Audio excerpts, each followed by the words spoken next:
is that? I have friends in Rome, Georgia, Uh-huh. and on Memorial Day they cook, Uh-huh. smoke stuff. Ah, okay. So I went to Rome this morning. Oh, and I have something. Oh, here. Окей. Ой, вау! Oh, thank you so much. Oh, Still wow. hot. Окей. What is this? That's ribs. Pork ribs. Ко мне сел. Ты со мной? Блинчики для Джесси приготовила. But you see all this?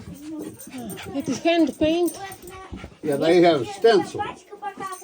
It takes 8. Их там целый комплект, 4 штуки. Он их покупал на аукционе за $500 за штуку. И нам он предложил бесплатно подарить, но я отказалась. Стулья очень удобные. Если был бы один, я бы взяла, было бы прикольно. Вот. Но я всегда хотела на кухне разные деревянные стулья, покрасить их в разные цвета. Вот поэтому я очень деликатно отказалась, но Джесси не обиделся. Вот. И он сказал, что да, это действительно прованский стиль. Вот. Я сказала, что я хочу что-то более модерновое.